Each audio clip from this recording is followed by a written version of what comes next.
por esto del cortisol, principalmente infecciones producidas por clamidia. ¿Sale? Entonces, estas son algunas de las causas que pueden desencadenar una pérdida gestacional. Y lo que habíamos dicho, las más importantes, con mucho, son las causas fetales. Se dice que hasta más o menos en un 76% de los abortos está producido por estas causas, principalmente las anomalías cromosómicas. Estas, pues como sabemos, las más comunes serían las trisomías, las triploidias, por ejemplo, el síndrome de Down, el síndrome de Patot, de Edwards, etcétera, que son con mucho las alteraciones cromosómicas más frecuentes. Además, anomalías genéticas, es decir, mutaciones en uno o en varios genes. Conocidas como mutaciones monogénicas o poligénicas y enfermedades multifactoriales. ¿Por qué? Porque muchas de estas mutaciones van a desencadenar mutaciones, como dice aquí, enzimáticas y en las proteínas, y esto van a generar alteraciones en el crecimiento del embrión y de la placenta, y es por eso que muchos de estos fetos pues van a ser inviables, ¿sale? Entonces, con mucho son las causas más importantes que generan un embarazo en el primer trimestre, ¿sale? Pero pues aún así hay una gran proporción de mujeres en las que no se identifica la causa del aborto y pues como vemos a veces es difícil establecer una relación causal. Pero lo que sí es importante que sepamos, ya una vez sabido todo esto, es que existen diferentes formas clínicas de aborto. Entonces, en la bibliografía van a encontrar estas y puede que encuentren algunas más, pero en la clase vamos a comentar estas, ¿no? La primera de ellas es la amenaza de aborto. Y esta se define como la presencia de sangrado vaginal en las primeras 22 semanas de gestación. En esta, como vemos en la imagen, no existe dilatación aquí, no existe dilatación cervical ni expulsión del producto. El producto sigue acá adentro y vemos que esto es una situación bastante frecuente. ¿Por qué? Porque hasta un 20-25% de las gestantes pueden tener durante toda la evolución del embarazo pues una amenaza de aborto. Por lo bueno de esto, digo, dentro de lo malo bueno, es que tienen un buen pronóstico, más o menos de hasta en un 50 hasta 95% de estas gestaciones sigue un curso evolutivo normal. Entonces va a ser importante pues el manejo que le demos a estas mujeres que están en esta situación de riesgo. Entonces, ¿cómo van a llegar las pacientes al hospital, a los centros materno-infantiles, a su consulta privada, lo que sea? Si se van a dedicar a estas áreas o en atención primaria, pues principalmente el motivo por qué estas mujeres buscan atención médica es como ya es el tema, el sangrado en la primera mitad, pues es el sangrado vaginal, pues aquí es de moderada intensidad. Y en algunas pacientes van a presentar un dolor en hipogastrio o en ambas fosas ilíacas. Pero si nosotros hacemos una exploración con espéculo vaginal, lo característico de la amenaza de aborto es que no hay cambios cervicales, como ya lo vimos. Entonces, también, pues obviamente, si tenemos el recurso, lo ideal es realizar una ecografía, un ultrasonido, principalmente, pues transvaginal, ¿no? Para valorar la vitalidad del embrión o hacer determinaciones seriadas cuantitativas de la fracción beta de la hormona gonadotropina coriónica. Ajá. Esto pues para hacer el diagnóstico de embarazo, también la ecografía, pues porque estos síntomas son muy parecidos, ya lo vamos a ver, al de embarazo ectópico, sangrado vaginal, dolor en hipogastrio o dolor pélvico, pues hay que hacer mediante estos exámenes complementarios, primero que nada el diagnóstico de un embarazo intrauterino, y si no observamos cambios cervicales, probablemente estemos ante la situación de una amenaza de aborto y hay que darle un tratamiento y una vigilancia estrecha al caso. Ahora, ya lo identificamos, corroboramos que fue un embarazo intrauterino, que tiene frecuencia cardíaca fetal y que la mujer tenía un sangrado, discreto dolor. Entonces, ¿qué le vamos a hacer? Vamos a establecer el diagnóstico de amenaza de aborto. Ajá. Y lo principal es darle medidas, datos de alarma y sobre todo que la mujer se mantenga en reposo.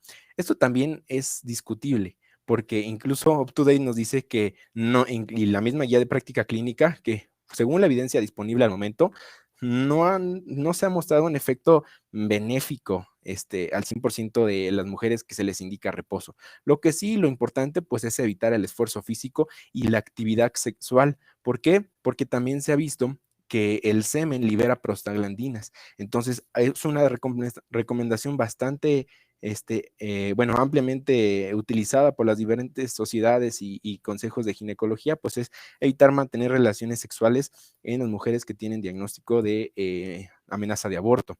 Obviamente, siempre, siempre hay que tratar de identificar la causa que está originando esto. Por ejemplo, si fueran infecciones, pues darles antibióticos. Y pues si el sangrado es importante, perdón, el dolor, pues se puede administrar analgésicos, antiespasmódicos y solo así, en casos de insuficiencia del cuerpo lúteo, se pueden utilizar progestágenos naturales. Ajá. Pero de forma general, en la amenaza de aborto, lo más importante es que la mujer tenga reposo, que se abstenga de mantener relaciones sexuales y que tengas en cuenta los datos de alarma. Eso es lo más importante.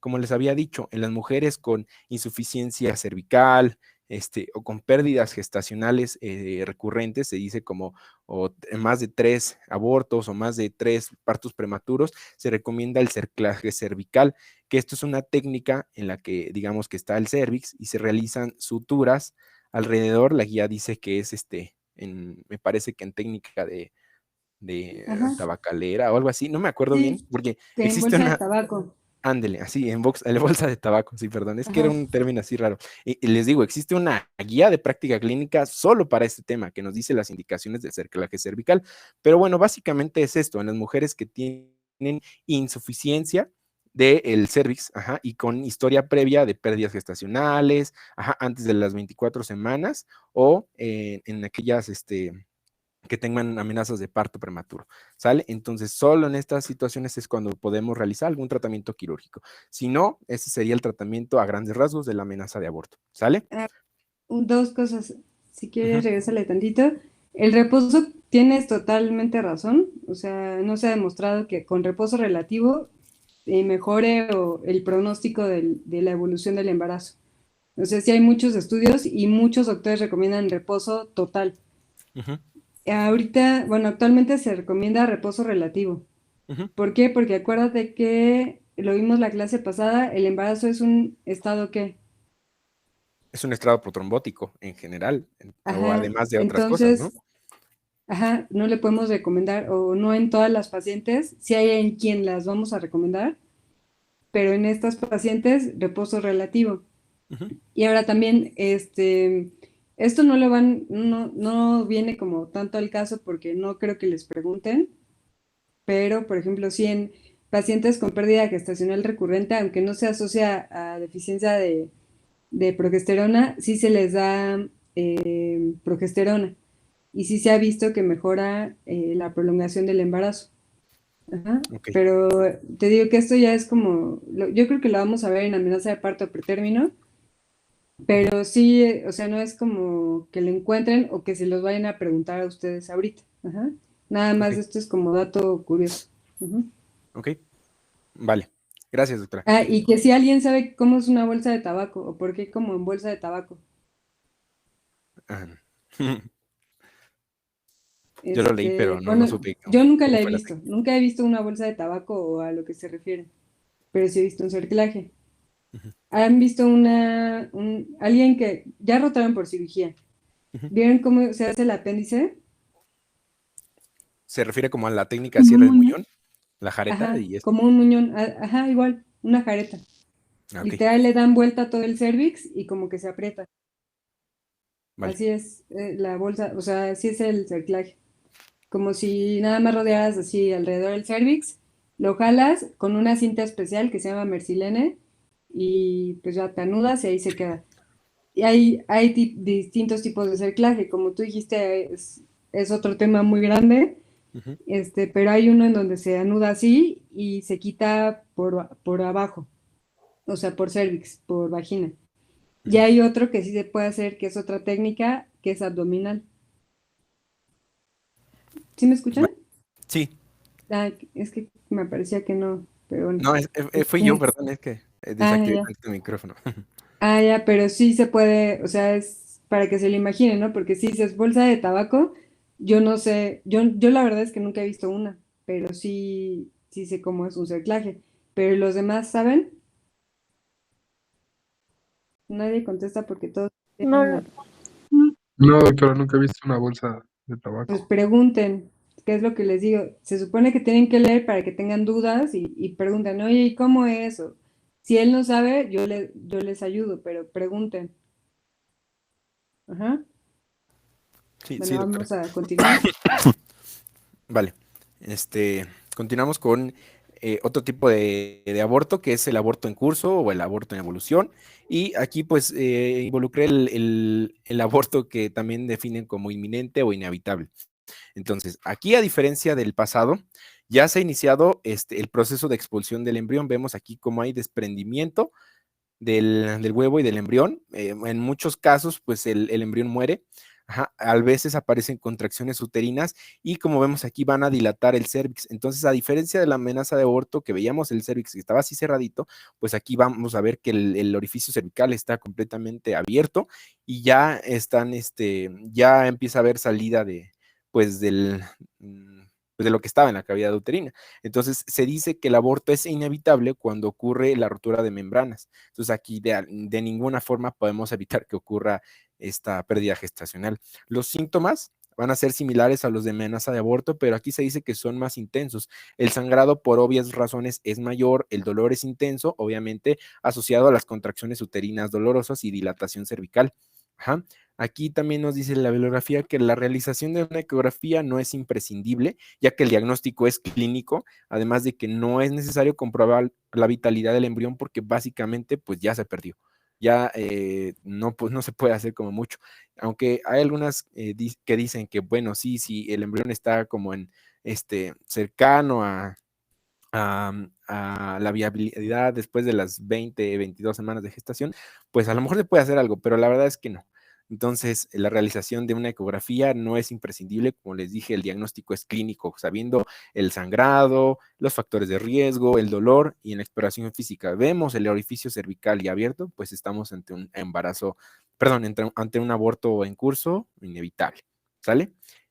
Vamos a ver otro tema A aquí ver, seguido. igual regrésale tantito. Ajá. Aquí, ¿vas a dar también aborto en evolución o esto lo pones como aborto Ajá, es que esto lo en curso? encontré como aborto en evolución, aborto en curso también. Es que, bueno, a ver, les voy a explicar tantito. Aborto en evolución es que ustedes la revisan y ya tiene modificaciones cervicales y puede haber o no todavía restos del embrión, ajá, pero ya ese es un aborto en evolución y ya como dice su compañero, Brandon, ya vemos, o sea, ya no le van a hacer nada, puede ser que el embrión ya se expulsó, puede ser que está ahí, pero de todos modos ya el cervix ya está abierto o está sangrando e inevitable es ruptura de membranas o igual dilatación o sangrado abundante. Entonces, si hay abundante sangrado, aunque el cervix esté cerrado, no podemos dejar que siga el embarazo. ¿Por qué? Porque ponemos en peligro a la mamá. Ujú. Entonces ahí es un aborto inevitable, con ruptura de membranas y sangrado abundante. Y aborto en curso, vamos a ver modificaciones cervicales y puede haber o no embrión. Ajá. Ok. Ujú. ¿Sí? Sale. Para que lo Sí, tengan, o sea, porque se confunden un poquito con estos dos términos, sí. que es muy similar, pero sí tienen esta diferencia. Ajá. Ujú. Sí, así es. Como les dije, por eso los englobé aquí, porque básicamente es muy parecido. O sea, en ambas situaciones, pues ya se despegó, el orificio está abierto, y nada más aquí que en el evitable, la particularidad que encontré es que hay rotura de membranas. O sea, o sea, se añade eso a lo que es la definición de aborto en evolución o aborto en curso. Por eso lo puse aquí como junto, porque era así como que lo mismo, pero entonces sí es algo difícil a veces de distinguir, ¿no? Entonces, bueno, eso. Vamos a ver el aborto incompleto y el aborto diferido en esta misma presentación, bueno, o sea, antes da el tratamiento porque básicamente se van a tratar de una forma muy similar, ¿sale? Entonces, el aborto incompleto, es cuando el orificio cervical está abierto, como vemos aquí, ajá, ya se ha expulsado el contenido uterino, aunque quedan una pequeña parte o quedan restos ovulares o restos embrionarios, ¿sale? Entonces, pues es incompleto precisamente por eso, porque ya hay en el orificio, ya hay cambios cervicales, ya hay rotura de membranas, ya hay expulsión del contenido, pero se quedan retenidos algunos restos. Ajá. Entonces, Aquí es fundamental realizar la ecografía para, pues, obviamente ver estos restos que se quedan aquí dentro de la cavidad uterina.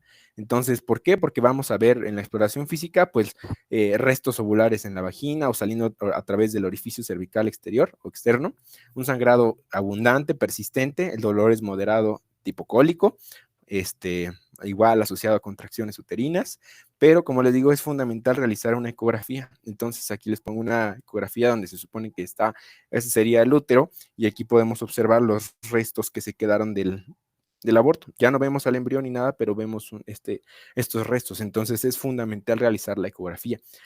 Y después, pues hay que realizar el drenado de esto porque pues por lo mismo se asocia con mortalidad materna, con infecciones, etcétera, ¿no? Entonces pues hay que darles tratamiento. Y por último, que es igual, muy similar, esta es el aborto diferido. Y esta es una situación en la que ya el embarazo se interrumpió por X cosa, por algunas de las cosas que vimos al principio. Pero aquí el producto no se expulsa, a diferencia del anterior. El orificio cervical está cerrado, ¿sale? No hay cambios cervicales. El embrión ya se murió, pero se quedó retenido aquí. Está todo está retenido. Y esto muchas veces se va a producir sin sangrado vaginal o sin dolor, no hay cambios cervicales. Entonces es importante la realización de una ecografía, por lo mismo que lo anterior. Como muchas veces no suelen existir síntomas acompañantes, el diagnóstico se establece de esta forma. Y como les dije, se tiene que dar un tratamiento apropiado porque vemos aquí existe un riesgo, primero de infección, pues infección del sitio, después riesgo de hacer coagulación intravascular diseminada, ¿sale? Entonces se tiene que dar el tratamiento oportuno. Aquí encontré también que dentro de la definición de aborto diferido queda la definición de embarazo anembriónico.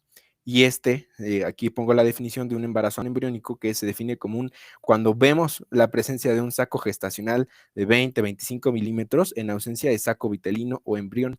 Entonces, no podemos hablar de un embarazo propiamente dicho si no observamos nunca, mediante ecografía, la estructura del saco vitelino o propiamente el embrión. Entonces, si solo observamos el saco gestacional, se llama embarazo anembriónico y queda dentro de la definición de aborto diferido y pues se tiene que tratar como tal. ¿Sí? Y ahí tenemos que provocar la expulsión del producto. Ahora, ¿alguien sabe cuándo se ve ya el saco bueno, el saco gestacional? O sea, ¿en qué semanas? Ajá. Se supone que es a partir de la sexta semana, ¿no? Tienes que identificarlo. A la sexta semana vemos otra cosa. Es a la quinta, ¿no? Que se ve el huevo ya como tal. Ajá. A la quinta vemos el saco y a la sexta escuchamos el latido cardíaco. ¿Vía abdominal o vía endovaginal? No, endovaginal. Vaginal. Ajá, endovaginal. Ujú. Entonces, si ya tiene 7 semanas y el embrión, y no vemos embrión, y tenemos ahí un saco gestacional, pues es un anembriónico. Ujú. Y ahora, en cualquier momento que veamos un embrión, pero no le encontramos latido, es un aborto diferido. Ajá. Ujú. Así es. Y en ambas hay que hacer, no sé si ahorita lo vas a dar, algún procedimiento para hacer que se expulse. Así Y es. otra cosa, en aborto, en el previo, en aborto, incompleto, Ajá. la imagen que tú pones, Ujú. por si algún día lo leen o les llegan a preguntar, se ven ecos mixtos. ¿Qué quiere decir? Si se dan cuenta, no se ve una imagen, por ejemplo, como se veía en el embrioncito del otro lado, sino se ve como adentro donde está el endometrio, o sea, lo que rodean, no sé si vean la forma del útero, pero es esta cosa redonda, eso, justo. Ese es el útero. Y Y la umbilical adentro sería está esta, el ¿no? endometrio. Ajá. Y lo que vemos son como cosas revueltas ahí. Abajo también vemos lo mismo. Y se llaman ecos mixtos. Entonces, si les llegan a preguntar, en el ultrasonido vemos ecos mixtos, es un embarazo, es un aborto incompleto, ¿ok? Ujú. Ujú. Les digo solo por si les preguntan, pero si no, no es necesario así que se lo aprendan tal cual, porque digo, ninguno de aquí somos radiólogos. A lo mejor algún día alguno de ustedes será radiólogo, pero ahorita con que sepan eso es bueno. Sí, doctora. Claro que sí. Y bueno, lo que decía la doctora, pues que existen diferentes formas para manejar y para expulsar estos restos, ya sea los restos retenidos o el embrión que está pues muerto en un embarazo diferido, y existen diferentes formas. Existen, bueno, aquí a grandes rasgos tres posibilidades: las quirúrgicas, las médicas y el tratamiento conservador. La primera elección será siempre el considerado el tratamiento de elección, el tratamiento quirúrgico. Y este consiste en la dilatación cervical y evacuación del contenido uterino mediante dos técnicas que, bueno, son las principales, que es el AMEU y el legrado. El AMEU significa la aspiración manual endouterina, y el legrado, pues que son este curetaje con estas curetas o legras de Sims o eh, de Recamier, algo así encontré. Entonces, ahorita las vamos a ver. El tratamiento médico sería la administración de fármacos, principalmente progestágenos, perdón, análogos de prostaglandinas, eh, que favorecen la expulsión del contenido uterino sin la necesidad de realizar un tratamiento de este tipo, de tratamiento con legrado, con ameo, etcétera. Se dice que el tratamiento, o sea, que la droga más utilizada o el medicamento más utilizado es el misoprostol, con una tasa de evacuación completa de casi el 90%.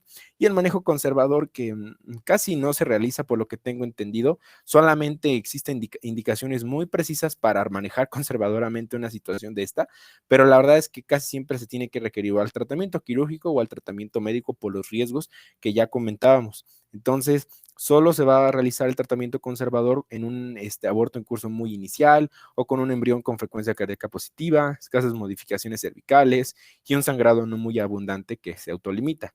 Pero por lo general, como les digo, en diversas bibliografías recomiendan pues estos dos manejos, el médico o el quirúrgico, ¿sale? Ahorita vamos a ver, como les había comentado de la aspiración manual endouterina, esto es la aspiración del contenido mediante una cánula conectada a un aspirador. Yo lo veo así, no sé si la doctora ahorita nos pueda ayudar a lo mejor aterrizar mejor la idea, pero esto imagínense que es como una jeringa grandota de unos 60 centímetros cúbicos. Esto imagínense que es el émbolo, y esto, básicamente, esta jeringota está conectada con cánulas que son flexibles para evitar perforar el útero, ¿sale? Son bastante flexibles, existen de diferentes tamaños, como podrán pensar.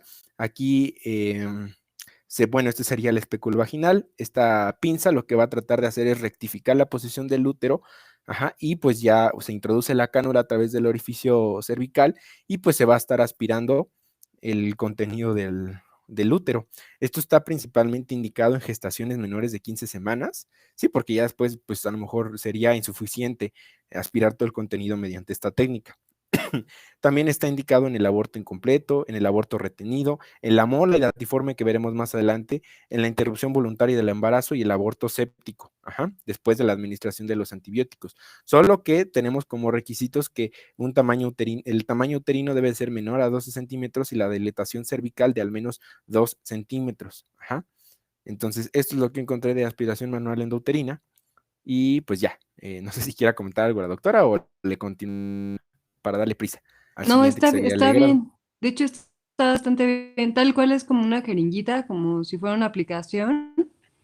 Y haces tal, aspirar, cuando lo introduces, jalas el émbolo que está hasta el Que fondo sería este de y se aquí. hace un vacío. Entonces se extrae todo, todo, Ujú. todo, todo. Y Ujú. todo el contenido obviamente, se va quedando aquí adentro. Ajá, Entonces ya después, sí, lo más recomendable es mandar esto a patología. No sé si se realice, pero eso sería lo ideal, ¿no? Para establecer sí, final sí el se diagnóstico hace. final. Ajá, y se debe de hacer para diagnosticar, bueno, para descartar qué descartarían ustedes. Algo que es importante, porque si fuera recurrente, le puede ser un cáncer, Ujú. ¿no? ¿Alguien? No contestes tú. No, no, no iba a contestar yo. Sí, no, no Pues contestes sí, tú. son embarazos molares porque tienen el riesgo Ajá, de para descartar un embarazo coriocarcinoma. molar. Ujú. Ajá. Acá en México, Porque luego no esos se sé, vuelven carcinomas, ¿no? ¿perdón? Luego esos se vuelven coriocarcinomas. Así Ajá. es. Si no, si es un molar y no lo mandamos a patología y no nos damos cuenta, puede volver, bueno, puede ser una muela y ni nos dimos cuenta, no le damos seguimiento y al final termina en Ujú. un coriocarcinoma, ¿no? Así es, Por pueden algo quedar así tan restos absurdo. retenidos y después Ujú. hacer pues la enfermedad de trofoblástica persistente, neoplasia y metástasis y todo eso que ya se que veremos más adelante, de hecho. Sí, y aquí en México no se estudia como cromosómicamente, pero sí se puede mandar a estudiar. Ujú, Es caro, pero por ejemplo, ya cuando han tenido pérdidas recurrentes, sí se estudia. O sea, ujú, tanto la mamá, el papá y a veces los restos. Y en ujú. Estados Unidos es algo como más común, pero aquí no. Así es. Vale, entonces continúo. Y el siguiente que les ay, doctora, perdone por la tos, pero es que, bueno, a mí me dio COVID, entonces, de hecho, estoy aquí sin ir al hospital y, bueno, por eso es que he estado tosiendo mucho, perdón. Ah, El no te hablar me hace preocupes. toser. Entonces, perdón si es molesto, pero trataré de ya no hacerlo. No, Sí, no, no, bueno, no, entonces, no te preocupes. el siguiente es el legrado, porque esto es básicamente una técnica de curetaje en la que pues con estas curetas que están aquí o estas legras que tienen filo, pues se va a estar haciendo la limpieza de la cavidad uterina, para quitar los restos, todo esto, y permitir la capa, la eliminación de la capa endometrial y de los tejidos derivados del trofoblasto. Entonces, por los riesgos que existen de perforación uterina, entre otras cosas, pues ya se ha reservado mucho su uso y pues se dice que está indicado cuando el sangrado es excesivo, es persistente, hay inestabilidad hemodinámica o evidencia de retención de tejido que no se pueda extraer mediante el AMEU, la técnica anterior, ¿sale? Entonces, estas son la otra técnica que es bastante conocida y están igual los diferentes tipos, digo, tamaños de las legras, ¿no? Entonces, esto es como básico, así, una embarradita. Y lo siguiente que les había comentado del tratamiento médico, pues aquí la principal es el uso de misoprostol. También recomiendan el uso de mifepristona, pero me parece que no hay aquí en México, al menos yo no lo encontré. No sé si sea así, pero bueno, el misoprostol puede manejar bien, existen tasas superiores de éxito del 90% y se dice que se da en estas dosis, ¿no? De 200 microgramos cada 4 horas por vía oral o vaginal, aunque lo más recomendable y lo que muchos recomiendan, de hecho, es una dosis única de 800 microgramos vía vaginal, ¿sale? Aunque algunas, pues los libros también nos dicen, dependiendo de las semanas de gestación, qué régimen vamos a utilizar, ¿no? Si se puede usar misoprostol aislado o en combinaciones con estos otros medicamentos, ¿sale? Eso sería el tratamiento médico y me parece que eso sería Eh, como que el manejo de esos tipos de aborto. no, espera, la mifepristona sí hay, no en todos lados, pero sí hay mifepristona. La mifepristona sirve para que disminuyas las dosis que vas a dar de misoprostol. Ujú, O sea, le das mifepristona y a las 24 horas ya le inicias misoprostol. ujú, Ahorita les mando las guías, una guía de la FIGO, de la Federación Internacional de Ginecobstetricia, que maneja las dosis de acuerdo a las semanas en las que vamos a usar.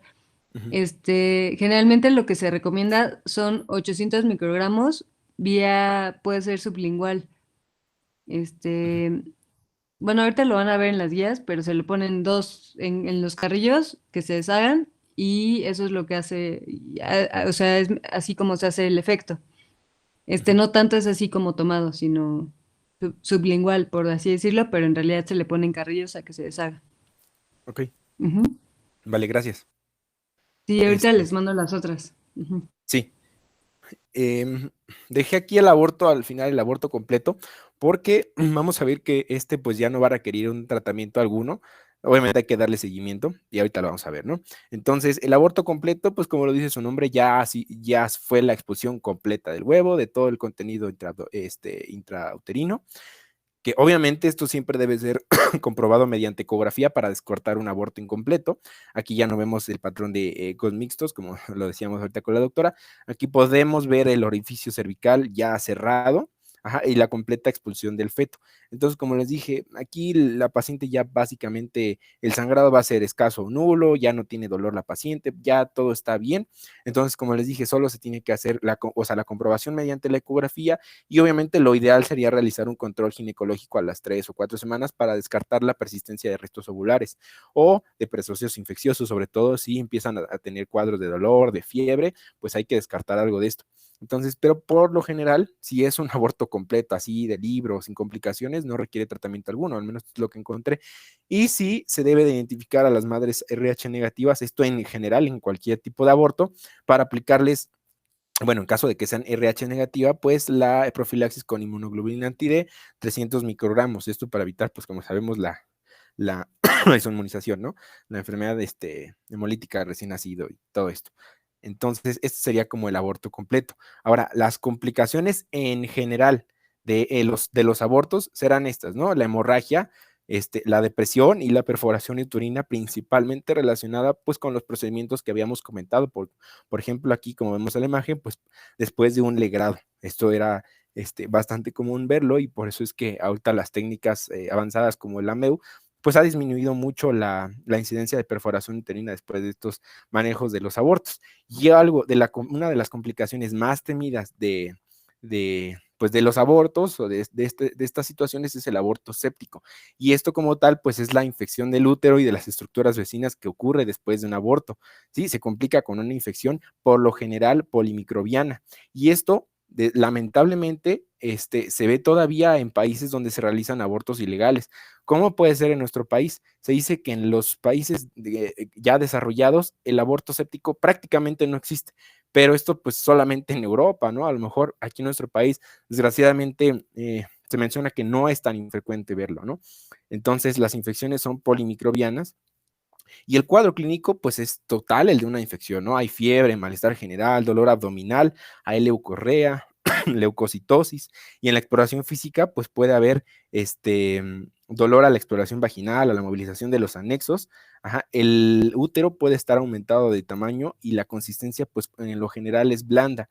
Puede observarse salida de material purulento a través del orificio cervical externo. Entonces, si tenemos estos datos, el antecedente de aborto o de un aborto ilegal o lo que sea, los factores de riesgo, el estatus socioeconómico bajo, bla, bla, bla, cosas que ya sabemos, pues entonces hay que pensar de que se trate de un aborto séptico y hay que darle el tratamiento adecuado porque esto pone en riesgo a la vida de la mamá. Ajá. Aquí ya, pues lo del feto, pues esto ya digamos que se resolvió, pero aquí el problema es que está en riesgo la vida de la mamá. Entonces, hay que, lo ideal es ingresar a la paciente con datos de aborto séptico. ¿Para qué? Pues primero para tratar de obtener hemocultivos o cultivos de la descarga a través del cervix. Hay que administrarle antibióticos de forma empírica y por lo general es un esquema de antibióticos bastante amplio. Algunos proponen una terapia doble o terapia triple con microorganismos, bueno, para cubrir los microorganismos causales. Como sabemos, los medicamentos que hacen una mejor sinergia son los beta-lactámicos, principalmente las cefalosporinas, con algún aminoglucósido, puede ser gentamicina, amicacina, y combinarlos con algún medicamento para tratar de cubrir fármacos anaerobios como la clindamicina para el estafilococo, etcétera, ¿no? Entonces debe manejarse la fiebre y en los casos de sepsis, de shock séptico, debe ingresarse a la paciente a la unidad de cuidados intensivos para un tratamiento y vigilancia más estricto. En los casos más graves, como vemos aquí, pues suele recurrirse a la esterectomía para controlar el proceso séptico, porque muchas veces con medicamentos ya no va a ser suficiente para tratar de controlar todo esto y pues muchas veces hay que pensar en realizarse una esterectomía, ¿no?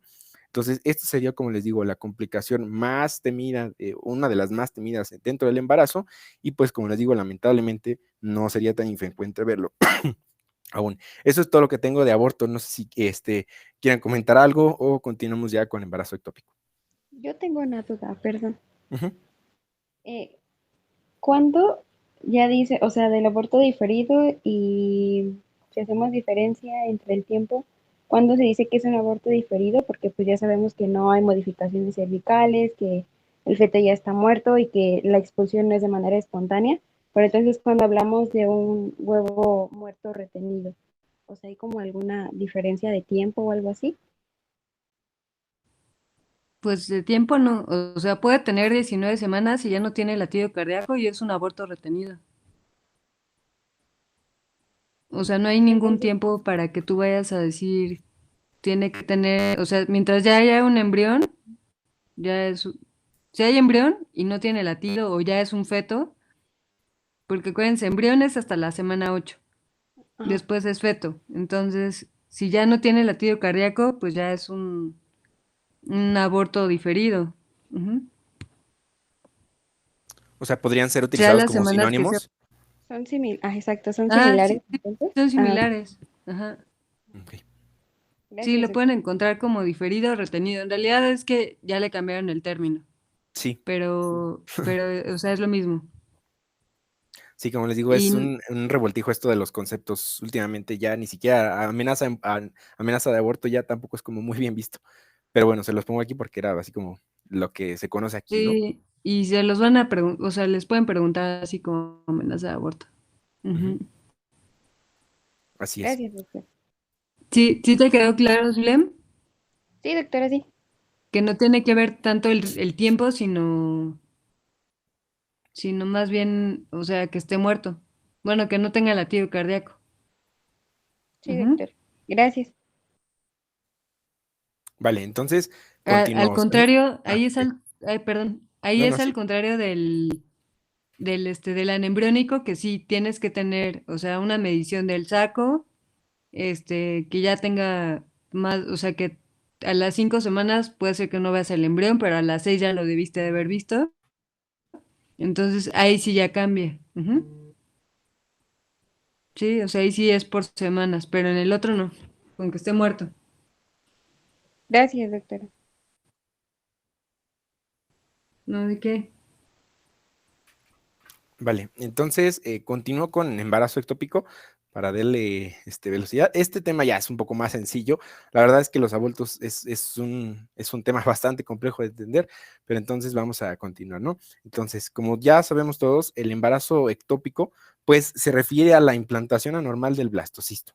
Básicamente un embarazo que está fuera de donde tiene que estar, ¿no? Que sería aquí en el endometrio, en la cavidad uterina, pues aquí está fuera de la cavidad corporal del útero. Por lo general, va a ser resultado de alteraciones en la migración e implantación del huevo fecundado, o alteraciones, como lo vamos a ver, bastante frecuentes serían las alteraciones en la tuba, porque bueno, en la trompa de falopio, en la tuba uterina, como quieran llamarle, porque aquí vamos a ver que, vean aquí, el 98.3 según esta serie de la localización del embarazo ectópico es principalmente en las trompas de falopio o en la tuba uterina. Y de estas, ya acuérdense que existen diferentes regiones, que la región apular, que la región del istmo, que la porción intersticial, intramural, etcétera. Entonces, de aquí, de todas estas regiones, la región más importante o más frecuente donde se implanta este blastocisto es la región ampular, casi en un 80% de todos los embarazos ectópicos, ¿sale? Entonces, esto es lo que seguramente nos van a preguntar, ¿dónde es la localización? Es en la trompa, en la región ampular, ¿sale? Existen muchas otras, desde un embarazo que se puede implantar en la cavidad abdominal, en el ovario, en el cervix, incluso en la cicatriz de una cesárea previa se puede implantar un embarazo ectópico.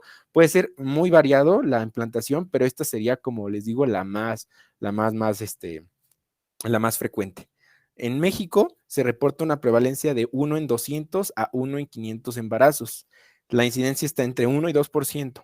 Y esto es súper importante porque aquí no hay muchos datos sobre la epidemiología del embarazo ectópico.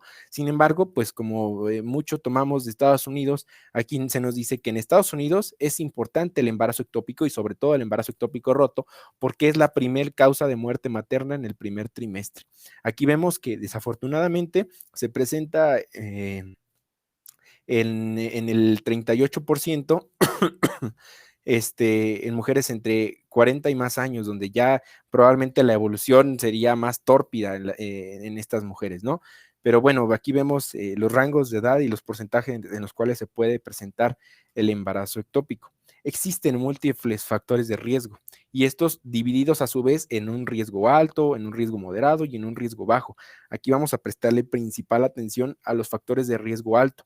Y como ya les había comentado, y de hecho, perdón, de hecho es la causa por la que el embarazo, la región más frecuente es en la región apular, es precisamente la patología tubárica la que predispone para mucho del riesgo de hacer un embarazo ectópico. Por ejemplo, cirugía de tuba uterina previa. el fallo del DIU, sobre todo el DIU, el Mirena, que es el hormonal, antecedente de embarazo ectópico, porque hay una recurrencia del 15% para el primer embarazo y esta puede duplicarse a veces hasta para el segundo. Entonces, si ya hay antecedentes de embarazos ectópicos previos, pues esta mujer tiene mucho más riesgo que si no hubiera tenido un embarazo ectópico, ¿sale? El riesgo moderado, pues la enfermedad pélvica inflamatoria, porque también puede provocar alteraciones a nivel de la a nivel de las trompas de falopio, ¿no? Inducción de la ovulación, se dice por ahí que el tabaquismo, el inicio de vida sexual antes de los 18 años, y también está bastante descrito las técnicas de fecundación asistida entre un 7 y entre un 5 y un 7% de los embarazos producidos mediante estas técnicas serán embarazos ectópicos. Sin embargo, aquí UpToDate nos dice que más de un 50% de las mujeres con embarazo ectópico no tiene ningún factor de riesgo identificable y esto es bastante similar a lo que veíamos en el aborto. O sea, sabemos todas las causas, que son bastantes, que pueden producir un embarazo ectópico y un aborto, pero muchas veces es difícil llegar a un diagnóstico definitivo porque no hay un factor de riesgo identificable, no hay algo a qué achacarle, pero pues se tiene que hacer el estudio. Hasta en la mitad de los casos, el 50%, como les acabo de decir, son causas desconocidas, pero las más importantes serían la patología tubárica, como lo hemos estado mencionando. Obstrucción tubárica por factores anatómicos o funcionales, por ejemplo, adherencias pélvicas, alteraciones en la quimiotaxis de la trompa o de la motilidad tubárica, a veces alteraciones propias del embrión, pueden favorecer que ocurra una implantación precoz. Ajá, muchas veces también revisé muchos artículos donde decían que patología crónica, como la salpingitis crónica, puede condicionar alteraciones funcionales y anatómicas en la trompa y por eso es que pues el blastocisto de alguna forma se implanta ahí, ¿sale? Y esto pues corre el riesgo de que en un futuro se pueda romper y perforar la trompa y hacer un desastre, ¿sale? El cuadro clínico, existe una triada característica y clásica del embarazo ectópico y esta va a ser, bueno, aquí les puse amenorrea, tal vez el término es incorrecto, ya lo habíamos dicho en la clase pasada, pues sería retraso en la menstruación que aparece en el 75-95% de los casos, dolor pélvico que puede ser de intensidad variable, que puede ser, como les dije, pélvico o en el hipogastrio, en algunos casos hasta en la fosa ilíaca del lado en el que esté implantado, más o menos que inicia a las 5 a 7 semanas, y metrorragia, o sea, el sangrado. Y generalmente se va a producir por la involución decidual. Además que, pues, obviamente, si ya se perforó, pues el sangrado también puede aumentar y pueden producir algunos otros datos, por ejemplo, de irritación peritoneal, de inestabilidad hemodinámica, de irritación diafragmática, porque muchas veces el sangrado se va tan arriba que puede irritar el diafragma, ¿no? Y pues pueden aparecer síntomas como disnea, bla, bla, bla. ¿Sale? Otros síntomas que son bastante asociados al embarazo ectópico y que nos deben de hacer sospecharlo, pues son propiamente los síntomas del embarazo, los síntomas, las alteraciones neurovegetativas como la náusea, el vómito, los mareos, y en los casos de trompa uterina, como les dije, datos de irritación peritoneal, el compromiso hemodinámico y llevar hasta el shock a las pacientes, ¿sale? En la exploración física, pues vemos, ¿no? Si el embrión ya se implantó aquí, bueno, el blastocisto se implanta aquí, empieza a crecer, a crecer, a crecer, de tal forma que va a condicionar mediante el tacto vaginal una masa yuxtauterina, una masa en el anexo que va a ser blanda, dolorosa, y esto debe de hacerse con bastante cuidado, porque si es un embarazo que ya está bastante grandecito, y si nosotros somos muy bruscos, muy toscos, no sabemos, no tenemos el tacto, la amabilidad para tocar a un paciente, podemos desencadenar la rotura de la trompa y esto pues complicarse, ¿no? Entonces debe de realizarse el tacto por alguien que sepa hacerlo y debe de realizar, o sea, debe de exponerse a la paciente a estos tactos al mínimo y realizarse con cautela, porque vamos a ver que como nosotros queremos aprender como internos, vamos a llegar y tocar a la paciente y todo el mundo va a tocar a la paciente, porque a lo mejor van a decir, un embarazo ectópico, pues sí, pero tengan en cuenta que podemos desencadenar la ruptura de la trompa y por eso es que debe de tocarse a la paciente lo menos que se pueda, ¿sí? Y por manos expertas, ¿sale? Entonces, el diagnóstico, teniendo en cuenta ya el cuadro clínico, que dijimos la triada, les recuerdo, a falta de menstruación, dolor pélvico, dolor hipogástrico, básicamente el dolor abdominal, y el sangrado Entonces nos debe hacer ya sospechar el diagnóstico. Además, pues lo vamos a confirmar mediante estos dos estudios. El primero sería una ecografía transvaginal que, que se dice que tiene una sensibilidad del 88 por sí sola, del 88.5 y una especificidad del 96. ¿Qué es lo que vamos a ver? Pues en teoría, si estamos sospechando de un embarazo, pues vamos a ver el útero vacío. Y pues si no está el útero vacío, podemos voltear a ver los anexos y probablemente ahí encontremos el saco gestacional, hasta el embrión, en algunos casos encontrar hasta el foco cardíaco fetal, ¿no?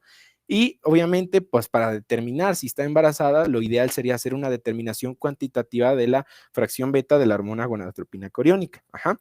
Ahora, existe aquí un comportamiento predecible de la hormona gonadotropina que nos puede hacer sospechar un embarazo ectópico. Esto es, la hormona gonadotropina se dice que tiene un aumento, digamos así a grandes rasgos, que cada 48 horas se dice que la hormona gonadotropina tiene que aumentar el doble, cada 48 horas. Entonces, si a las 48 días, nosotros tomamos tenemos una paciente sin estos datos, ¿no? Simplemente con sospecha de embarazo. Y le tomamos una nueva cuantificación de esta hormona a las 48 horas, esperamos en un embarazo normoevolutivo que duplique la cantidad que ya teníamos, la basal. Entonces, si no la duplica, se dice que ya es una alteración en el embarazo, es una normalidad del embarazo y muchos lo pueden tomar como un dato sugestivo de embarazo ectópico. Adicionalmente, se recomienda realizar un ultrasonido transvaginal porque existe una zona de discriminación y así lo van a ver en los libros, que esto es una zona en la que se va a visualizar el saco gestacional mediante el ultrasonido, principalmente transvaginal, con valores de hormona gonadotropina arriba de 1500. O sea, esto quiere decir que si nosotros le tomamos la hormona gonadotropina y tenemos un resultado de, digamos, 2000, ajá, vemos que tiene la paciente 2000, seguramente esa paciente ya tiene que verse el saco gestacional mediante el ultrasonido. ¿Y qué creen? Se lo tomamos, vean esta paciente, una fracción es una hormona gonadotropina de 2400, ajá. Entonces, para este nivel, ya esperamos ver el saco gestacional. Y vean esto es el endometrio, perdón, esto es el útero, este sería el endometrio, y vemos aquí, nada, no vemos el saco gestacional. Entonces decimos, caray, esta paciente vino con dolor abdominal, vino con sangrado y vino con falta de menstruación, con retraso en la menstruación. Entonces hay que voltear a ver ¿cómo se dice? El anexo. Entonces vean acá. Aquí anexial derecha, en la trompa derecha, y acá es donde vienen observando el saco gestacional. Entonces, ¿ante qué estamos? Pues ante un embarazo ectópico, ¿sale? ¿Sí quedó claro esta parte de la zona de discriminación? ¿Sí la entendieron? Sí. ¿Sí? Ujú. ¿Seguros? Vale.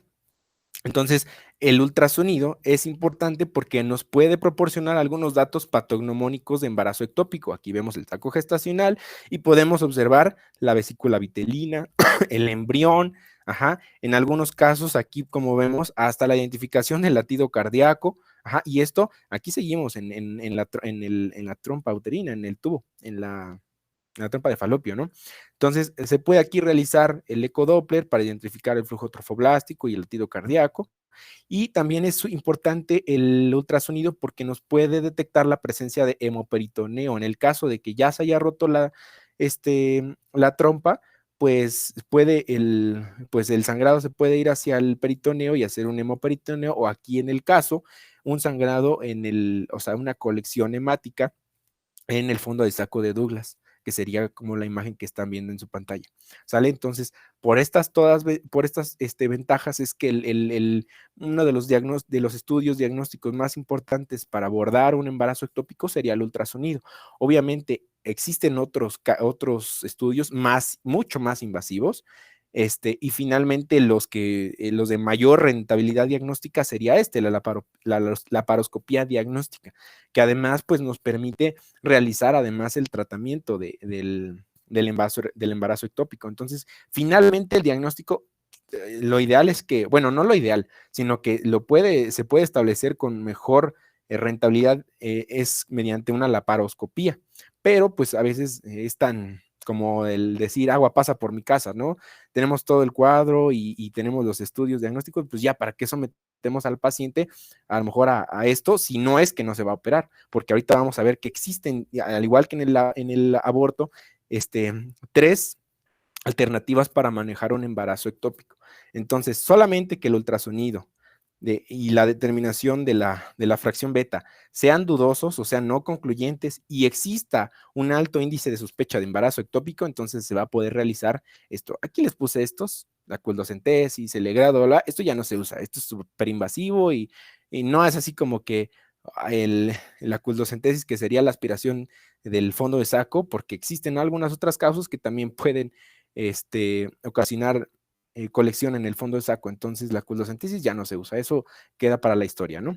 Entonces, este es un algoritmo que les puse, voy a tratar de ya decir lo más importante, porque ya por cuestiones de tiempos, entonces, básicamente si la paciente está hemodinámicamente estable, pues hay que hacer la ecografía transvaginal, y aquí vemos, si vemos una gestación intrauterina, pues entonces, como el diagnóstico diferencial de todas estas cosas, como son hemorragias de la primera mitad, pues estamos ante una amenaza de aborto y hay que dar el tratamiento que ya comentamos.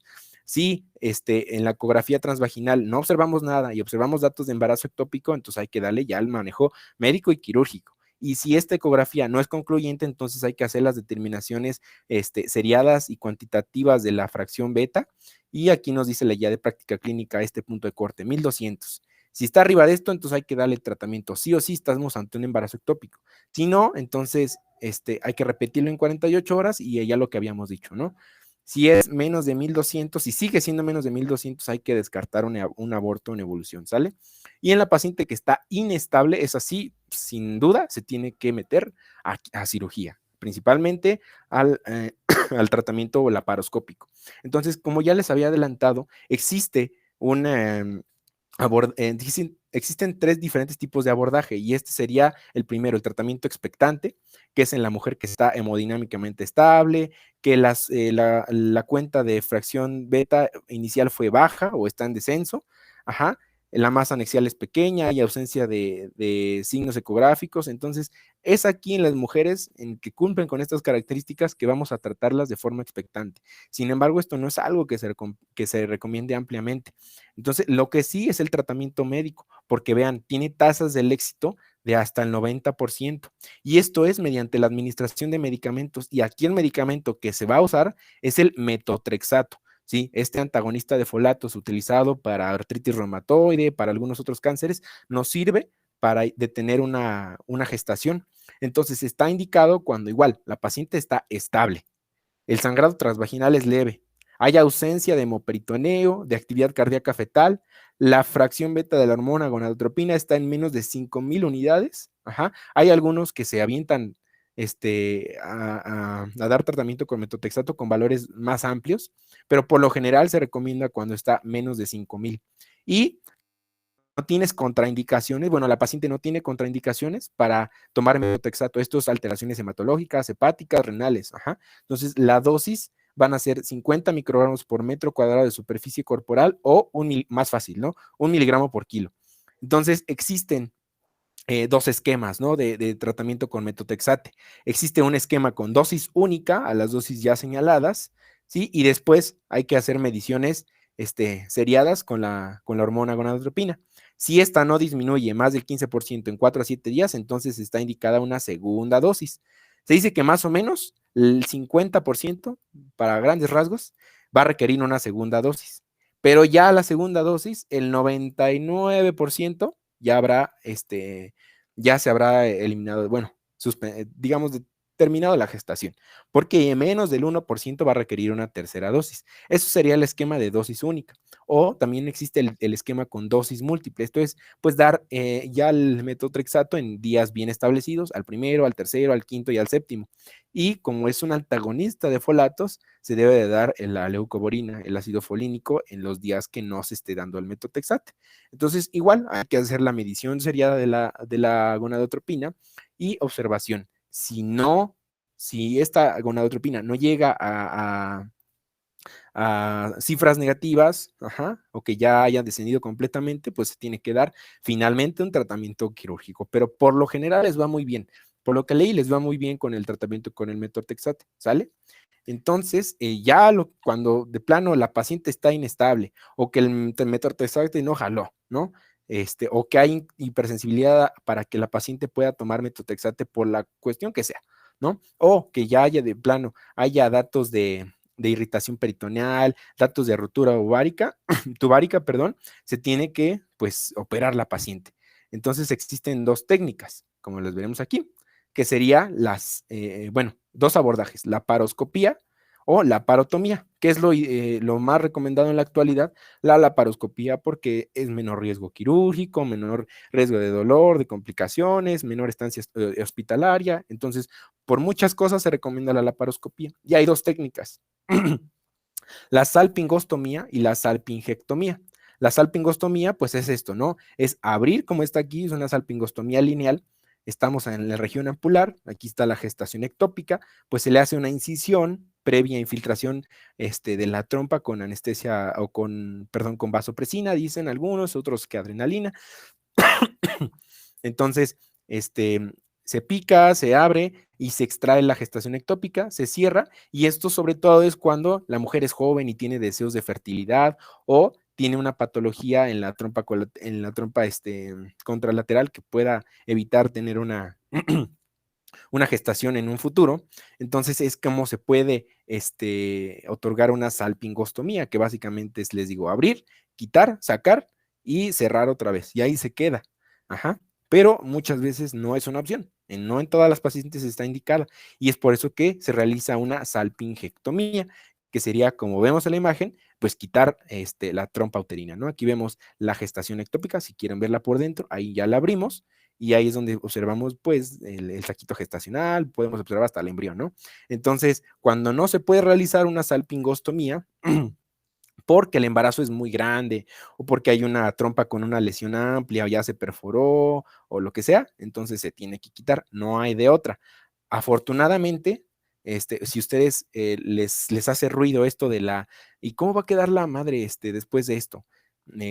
O sea, va a poder tener hijos si le quitan una salpingectomía o si le hacen una salpingostomía, pues se ha comparado ya en bastantes estudios y se dice que tienen tasas o sea, de embarazo posterior muy, muy similares, ¿no? Pero sí hay unas indicaciones precisas para realizar una u otro abordaje. Entonces ya los comentamos a grandes rasgos y esto sería pues el tratamiento quirúrgico. La laparotomía se recomienda solo en caso de mayor compromiso hemodinámico o falta de experiencia en el tratamiento laparoscópico, pues sería mediante la laparotomía, ¿no? Pero esto sería lo indicado para el tratamiento ectópico, ¿sale? ¿Alguna duda? ¿Quién entró conmigo a un embarazo ectópico? ¿Alguno de ustedes entró? Que estaba rotando en enero, febrero, en cirugía.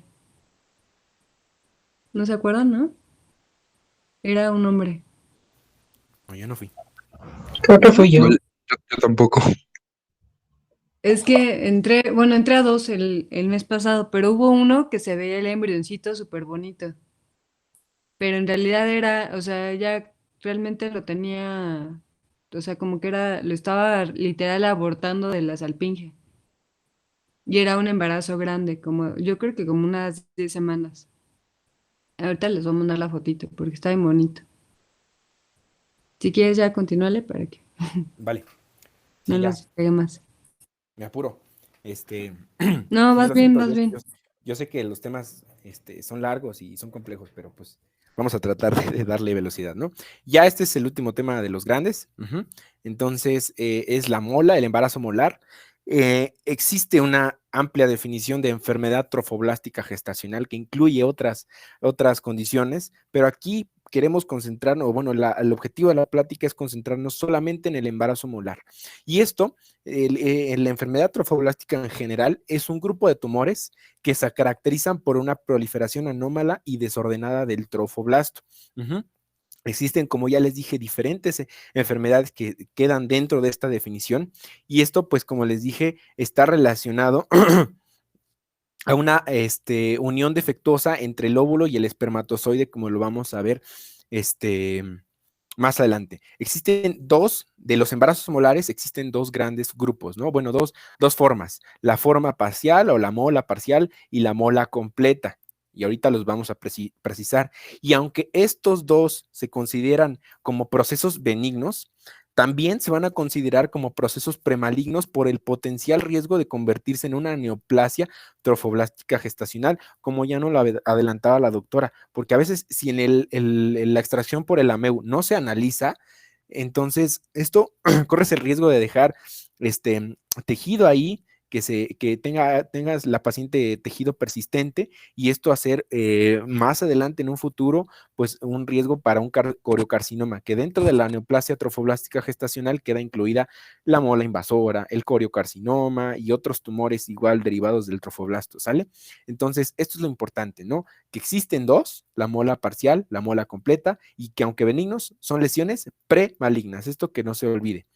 Entonces, en México, igual, la incidencia no es muy bien conocida. Se dice que hay una incidencia de 2.5 por cada 5,000 embarazos. Y esto vamos a verlo igual, los factores de riesgo en mujeres principalmente mayores de 35 años. Esta es la edad para mucho riesgo en el embarazo, ¿no? Esto que no se olvide. También la historia de embarazo molar previo, porque aquella mujer que desafortunadamente por cuestiones del azar, del destino, lo que sea, tuvo un embarazo molar, esta mujer va a tener 10 a 15 veces mayor riesgo en comparación con la población general de volver a hacer un embarazo molar. El tabaquismo, las mujeres que fuman, las mujeres que nunca han tenido hijos o que toman anticonceptivos orales o que tienen deficiencia de vitamina A y cosas ya mucho más random como grupos sanguíneos A y B, pueden tener un riesgo incrementado para hacer un embarazo molar, ¿sale? Entonces, a grandes rasgos, como ya les había comentado, existen dos tipos, la mola parcial, y estas las características, las más importantes, las que no hay que olvidar, es que hay presencia de vellosidades normales, coriónicas normales, y algunas otras con degeneración hidrópica. Esto los vamos a ver macroscópicamente como pequeños racimos de uvas. Ahorita vamos a ver fotos más con un mayor zoom y una mejor calidad para que veamos estas vesículas hidrópicas. Además, en la mola parcial, vamos a encontrar presencia de tejido embrionario fetal. Bueno, aquí lo vemos en la imagen, ¿no? Vemos aquí el embrión o el fetito. Entonces, en la mola parcial sí va a haber fetito. El problema es que este feto no es viable, porque casi siempre tiene múltiples malformaciones, porque su cariotipo, vean, siempre es triploide, o sea, 69. Tiene 3 paquetes de carga genética, ¿no? 2 del padre y 1 de la madre. Entonces, el cariotipo será 69XXXX, bueno, XXX o 69XXY, o más raro, XYY, ¿sale?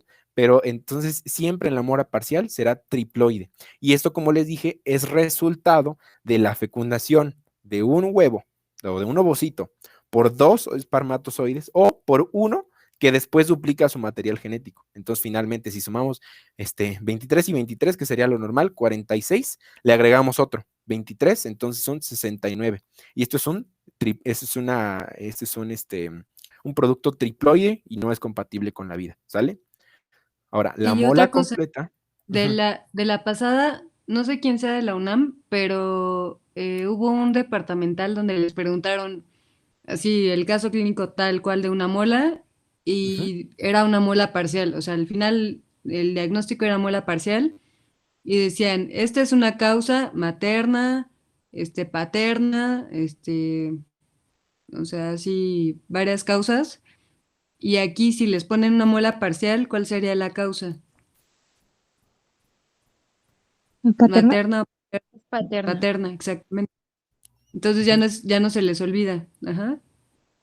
Encuentran, o sea, el ultrasonido se ve todo como si fuera mola con un embrión, es causa paterna y es una muela parcial. Ajá. Pero como dijo, este verano no es un embarazo no viable. Sí, o sea, no crean que va a crecer o va a llegar al término, no. No, pues imagínense, 3 cargas genéticas ahí, pues no, feto Sí, sí o no, sí tiene no llega. malformaciones y nunca se logra nada, ¿sale? Y a diferencia de la mola completa, aquí no vamos a ver al bebé, bueno, perdón por decir bebé, no vamos a ver al feto, Entonces aquí hay ausencia de elementos embrionarios, de feto, de amnios, de líquido. Aquí no hay ni siquiera líquido amniótico. Ajá. Aquí la proliferación trofoblástica es severa en muchos casos y es difusa. Aquí vemos, esto sería la mola hidatiforme completa. Aquí vemos puras vesiculitas hidrópicas y esto es lo que les decía, que parecen racimos de uvas, así los van a describir, ¿no? Y el cariotipo aquí generalmente es diploide, o sea, sería normal, pero pues aquí no vamos a observar ni siquiera el embrión ni el fetito, ¿sale? La herencia aquí también es exclusivamente paterna, bueno, o sea, la herencia, porque, ay, perdónenme, porque vamos a ver que aquí la herencia, como les dije, o sea, la herencia proviene solamente del espermatozoide, ya sea de uno o de dos espermatozoides, pero aquí el problema es que el ovocito, vean, no tiene DNA, no hay transmisión de genes maternos. Entonces, este 46 proviene o de dos espermatozoides que fecundaron un óvulo que no tenía material genético, o de un espermatozoide que después duplicó su DNA, y por eso es que se tienen 46 cromosomas. Ajá. Pero pues aquí, como les dije, ni siquiera hay tejido embrionario, entonces pues tampoco no van a hacer nada, ¿no? Entonces, el cuadro clínico puede ser muy variado. Perdón, es que tengo una pregunta. Ajá. Es que había encontrado que también hay una forma que es la bipaletal completa, es- que según es rara, que se presentan, pues, haz de cuenta que los genes, tanto paternos y maternos, pero, pero los maternos pues ya no se expresan y solamente quedan los paternos. No sé Ok. si ese dato estaba, bueno, esté correcto, no sé. La verdad no leí nada de eso, pero pues yo supongo que sí es posible, pero no sé. La verdad no sé, ahí sí, no sé si la doctora mejor nos apoye, pero yo no leí nada de eso. Pero A ver, seguramente está bien. o sea, de que se quedan puros genes paternos. Exactamente, los maternos pues ya no se expresan, a pesar de estar los dos. Es que sí, o sea, en realidad como que en la teoría, bueno, pues sí, la teoría de cómo se forma una mola, en realidad es eso. O sea, que no hay DNA materno y pues no, por eso no, aunque esté bien como tal, o sea, aquí 46XX, pues no funciona. Ajá, entonces, como tú dices, no funciona la parte materna y es paterna en realidad. Y por eso no se expresa y no se forman como tal todo. Ujú. Ok. Ah,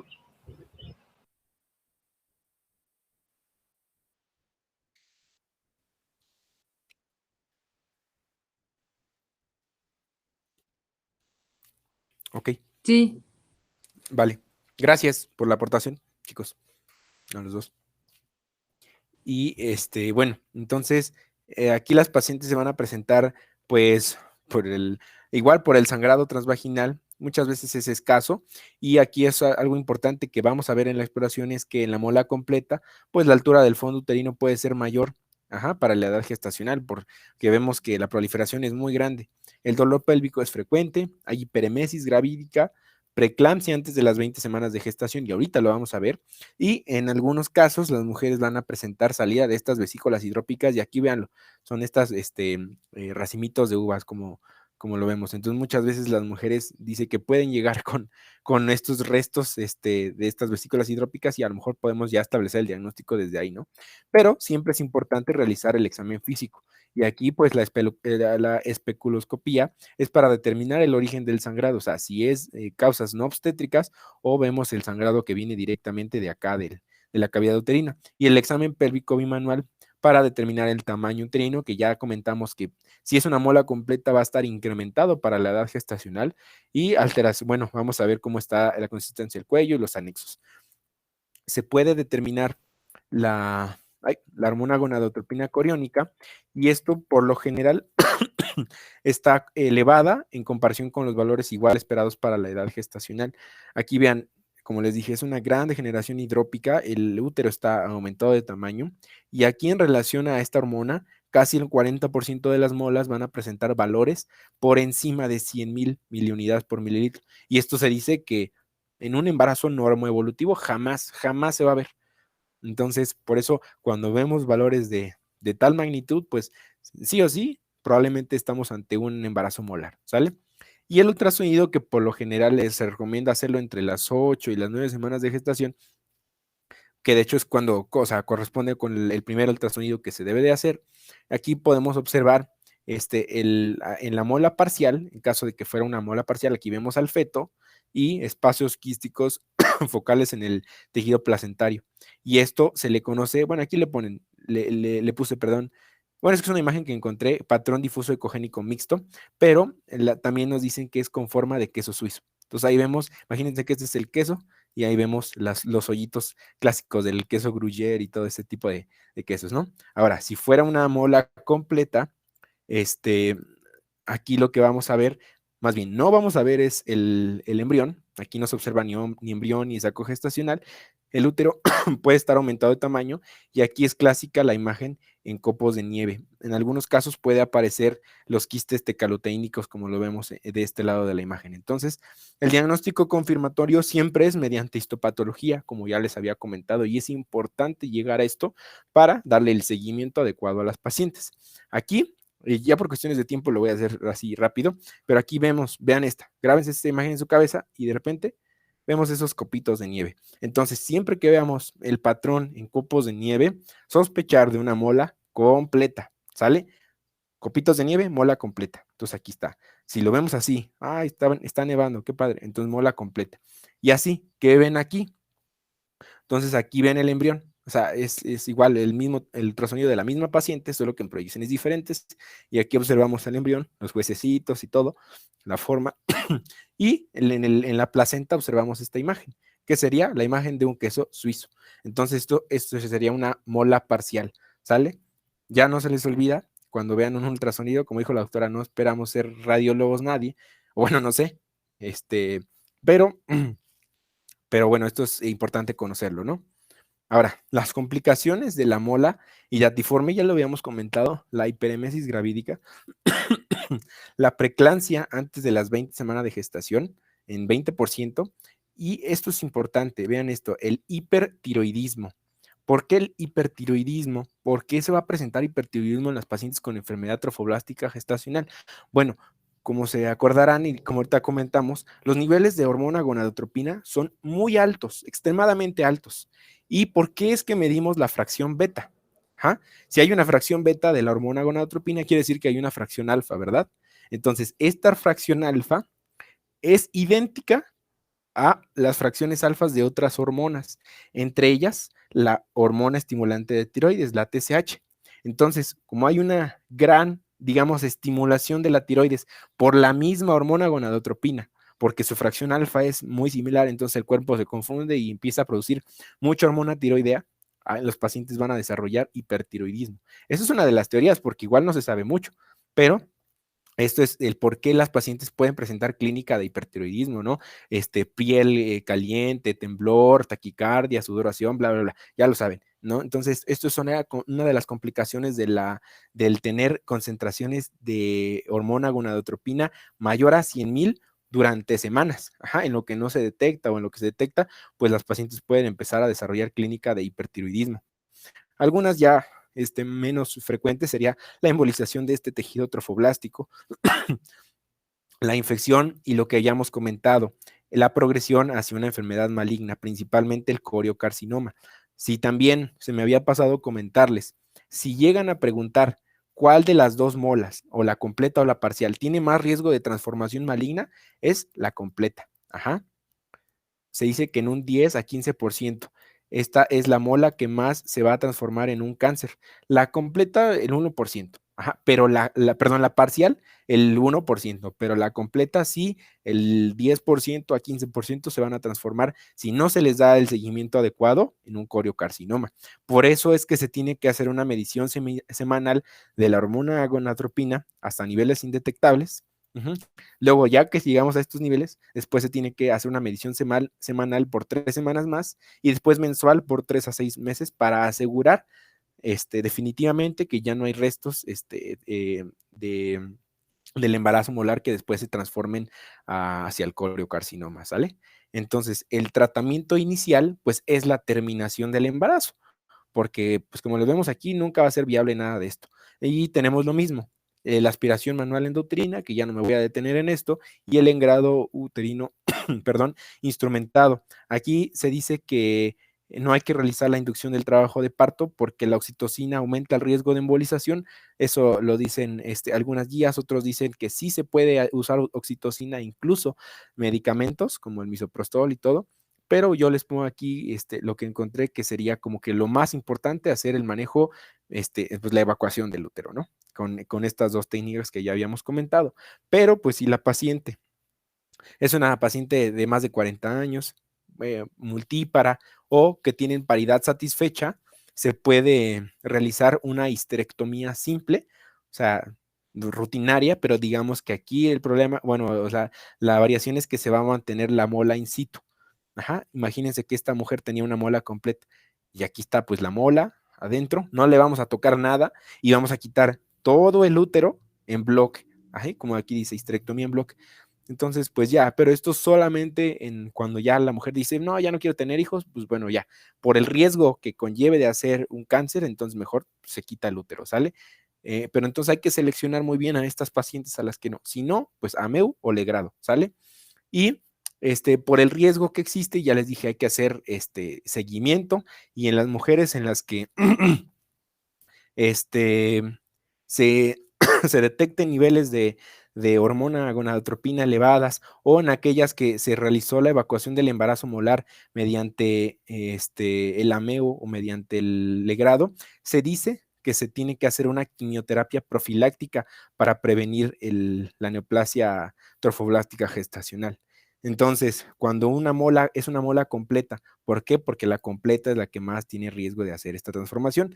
Se trata con evacuación por AMEU o por legrado en lugar de histerectomía, o se tienen altos niveles de hormona gonadotropina, o el seguimiento con la fracción beta de la hormona no es posible, entonces se tiene que hacer la profilaxis para prevenir esta neoplasia. Y estos medicamentos son los que se usan, el metotrexate y la actinomicina D. ¿Por qué? Pues porque son los que, como en el embarazo ectópico, van a pues, hacer que este tejido ya, digamos que no se malignice, que se reabsorba, etcétera. Entonces, ¿Por qué funciona el metotrexate? Alguien que no sea Brandon.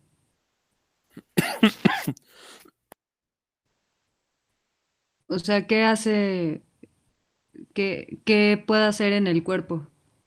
Porque también sabemos que también se lo damos, por ejemplo, a algunos tipos de cáncer. Pues Pues hace que ya no se produzcan, pues es un antifolato, entonces ya se mete Ajá. ¿cómo se llama? Con la producción, ajá, aplicación del DNA. Ujú. Exactamente. Entonces, ¿cuál sería el riesgo que podría tener la paciente si es un antifolato?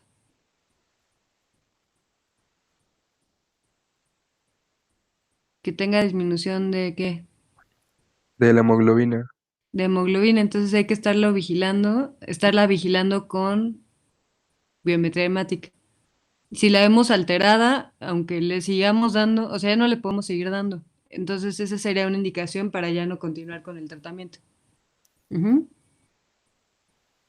Porque afecta a la médula ósea porque pues finalmente sí tiene que ver con el crecimiento celular. Ujú. Por eso es por lo cual funciona. ¿Sí? sí, Sí, doctor. sí, doctora. Y pues ya, entonces aquí está el cuadrito para que lo vean, no lo vamos a ver, pero entonces les dije metotrexato o actinomicina D, ¿sale? Entonces eso sería, me parece todo de esta parte. Queda consejo genético, ¿lo vemos en 5 minutos o ya? Están muy cansados. De verdad, son como 4 diapositivas de consejo genético, porque esto igual es un tema, pues muy complejo, esto es motivo de otra especialidad incluso. Bueno, ya lo voy a terminar ya Sí, para, dalo. Yo creo que vas bien. O sea, que está metados largo el 5 tema, minutos. pero va bien. Sí. Vale, entonces, bueno, el consejo genético es, bueno, perdón, si no tienen dudas de enfermedad trofoblástica, pues eso sería todo. Y ya el último tema, a ver si ya se los prometo, en 4 diapos acabamos, es el consejo genético.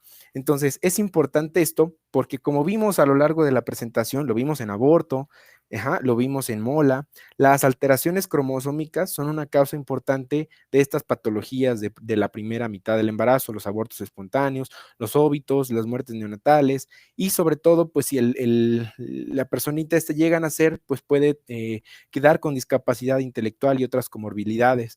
Como sabemos, estas alteraciones cromosómicas pueden ser tan variadas del tipo aneuploidías autosómicas, como la trisomía 21, la 13, la 18, que son por mucho las más frecuentes, o poliploidías, alteraciones de cromosomas sexuales, como las monosomías, las trisomías, etcétera, y las enfermedades cromosómicas desbalanceadas o estructurales, como las de lesiones, las translocaciones, etcétera. Entonces, esto es muy complejo.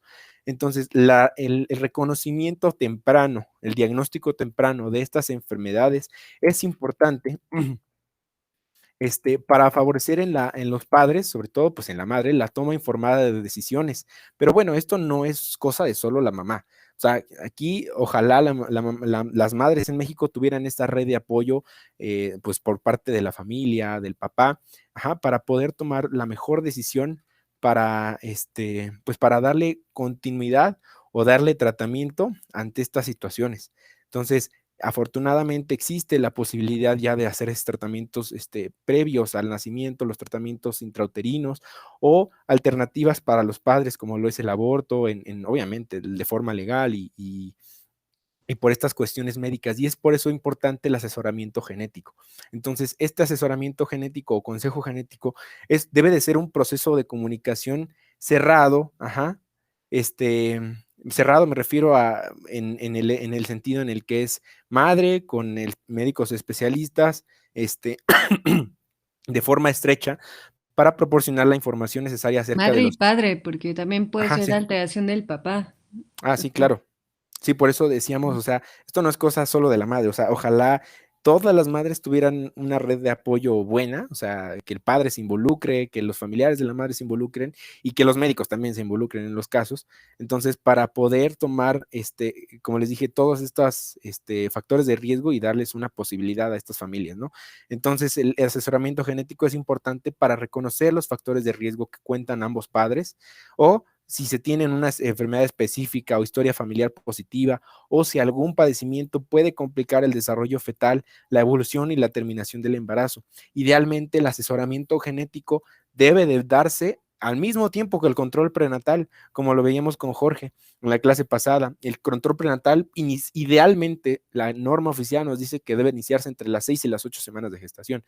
Igual, el consejo genético, sobre todo pues en las madres, ¿no? Que se identifica algún factor de riesgo, alguna alteración en el ultrasonido, pues debe iniciarse entre las 9 y las 12 semanas. Esto es lo importante. Entonces, existen diferentes situaciones que nosotros podemos identificar para mandar a estas madres a la consulta con algún médico especialista en genética o algún médico. Esto no es particular de ellos. De hecho, revisé esta guía de Comeo, que es creo que es la Comisión Mexicana El o Colegio Consejo Mexicano Mexicano, Colegio de Mexicano de Ginecología. Especialistas en Ginecología y Obstetricia. En esta guía de práctica clínica, de hecho, dice que está dirigida a médicos generales, médicos de primer contacto. Entonces, se debe también proponer y promover formación médica tanto a los generales como a los médicos familiares en estos temas. Incluso hay muchos lugares donde se hace que los médicos familiares puedan hacer diagnósticos mediante ultrasonidos ginecológicos. ¿Para qué? Pues para que esto sea un mejor sistema de salud tenga nuestro país. Entonces, cuando identifiquemos a una madre con riesgo de de que su producto tenga alguna de estas alteraciones, por ejemplo, los antecedentes heredofamiliares de padecimientos cromosómicos, o sea, si la mujer tiene algún primito, sobrino, hermano con alguna alteración cromosómica, pues entonces es una alerta roja que nosotros tenemos que tener para evitar o bueno, para darle el mejor consejo y que la madre tenga toda la información para poder tomar decisiones. La edad de los progenitores, sobre todo las madres, aquí no excluimos al padre, sin embargo, la edad materna es uno de los factores de riesgo para hacer estas cromosomopatías. Vean aquí en el síndrome de Down, para las menores de 15 años, nace un niño con síndrome de Down en 1000 nacidos vivos. Después la incidencia va disminuyendo hasta 0.5, 0.7 a los 20 años y así, pero vean después de los 40 años, de los 42 años, o sea, a llegar hasta casi a los 50, casi en esta serie hasta 150 nacimientos con síndrome de Down en cada 100,000 nacidos, en cada 1,000 nacidos vivos, según la edad de la madre. Entonces es importante. Si es una mujer, es una madre añosa, como dicen por aquí, entonces, Edad materna de riesgo ya. ajá, Ya no nos pongan así. a partir de los 35 años, se considera como ya de riesgo, ¿no? De los Entonces, 35, sí. Ujú. ajá. Entonces, también el resultado de los estudios de tamiz que hicimos en el control prenatal, sobre todo del ultrasonido, si vemos la translucencia nucal en el primer trimestre, datos de higroma quístico, hidrops fetalis, ausencia del hueso nasal, como vemos aquí, que son estos conocidos como marcadores de aneuploidías o de cardiopatías congénitas, como sería esto, que sería la translucencia nucal, pues entonces son cosas que nosotros debemos de saber, o sea, vemos el reporte y dice, translucencia nucal de 4 milímetros. ¿Y eso qué es? O sea, ¿qué le voy a hacer? Pues entonces saber que estos son factores, son marcadores de riesgo que están diciendo, aguas, este bebé está con algo raro, ¿no? Entonces mejor mándalo con alguien que sepa. Y si no sabes, pues también es o sea, una forma de incentivarte a conocer de estos temas, ¿no? Entonces, una vez que ya la madre tiene estos datos, estos factores de riesgo, por algún antecedente familiar, un tamiz prenatal con alteraciones relacionadas con cromosomopatía, pues a lo mejor está indicado incluso hacerle un diagnóstico prenatal invasivo. Y existen diferentes métodos. Ahorita hablamos de los invasivos, pero vamos a hablar principalmente de los no invasivos. El tamizaje prenatal, el ultrasonido, es uno de ellos. Como ya dijimos, la translucencia nucal, bla, bla, bla. Pero a partir de 2015 se ha realizado con éxito una prueba que sería el análisis de DNA fetal libre en sangre materna. Esto es importante. ¿Por qué? Esto se refiere a nosotros ya podemos detectar, en México ya se hace, es caro y por eso es que no se ha incluido dentro del tamizaje, bueno, del control prenatal para todas las mujeres, porque es muy caro y todavía eso está en pañales, porque tiene de 2015 para acá, pero ya se puede detectar el DNA fetal en la sangre materna. Mediante un piquete cualquiera a la madre ya se puede detectar el DNA porque hay diferencias en la metilación del DNA, entonces podemos discriminar entre el materno y el fetal y a partir de ahí detectar enfermedades como principalmente el síndrome de Down. Entonces se dice que se tiene una sensibilidad del 100% y una especificidad del 97.999% para detectar estas cromosomopatías. Entonces esto sería importante porque vamos a ver en unos años seguramente unas modificaciones en la norma oficial, en la guía de práctica clínica, si es que nuestro país de verdad quiere progresar en ciencia, en salud, pues seguramente vamos a ver esto en unos años. Si alguno de ustedes va a dedicar a la ginecología, pues lo va a ver probablemente, ¿no? O a genético, o a pediatría, lo que sea. Y fíjate Ajá. que el ultrasonido es el que vimos la vez pasada, que es el ultrasonido estructural. Ujú. Y sí se hace, el problema es que no se hace en primer y segundo nivel, sino se hace hasta un tercer nivel. Y para Ujú. que llegue a un tercer nivel es porque ya tiene alteraciones previas, que es lo Así es. malo.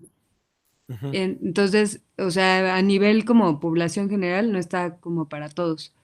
Así Pero es. si ya te vas a un nivel privado, por ejemplo, yo a todas mis embarazadas les pido un ultrasonido estructural que me dice todos los riesgos. Y cuando sale algo alterado, entonces sí ya de ahí nos vamos a DNA fetal, en Así vez de es. lo invasivo que te da riesgo de aborto. Ujú. Así es, así es. Entonces, justo como dice la doctora, pues esto idealmente debería hacerse en los primeros niveles públicos, ¿no? Idealmente, pero volvemos a lo mismo. Esto, pues, es cosa de tiempo, es cosa de ecuación y todo ello. Pero bueno, es conocer que existe todo esto. Entonces, exactamente, si nosotros ya identificamos algo mediante ultrasonido estructural, la madre con factores de riesgo, pues se tiene que darle seguimiento a lo mejor en un segundo o tercer nivel y a lo mejor estar indicados procedimientos invasivos como la biopsia de vellosidades coriales, amniocentesis, pero como dijo la doctora, pues se tiene riesgo de pérdidas gestacionales. Aquí vemos el riesgo de pérdida fetal según estos procedimientos. Y el problema es que tardan a veces hasta 2 semanas en darte el resultado y ese es tiempo de incertidumbre para los padres, ¿no? Entonces, también la ventaja de estos métodos es que pues te permite conocer diagnósticos para poder tomar decisiones de forma temprana. Y finalmente se quiere hacer estos estos estudios para hacer estudios ya específicos que permitan realizar el diagnóstico, por ejemplo, el cariotipo, técnicas de hibridación in situ, de PCRs, bueno, con técnica de amplificación de ácidos nucleicos como es la PCR.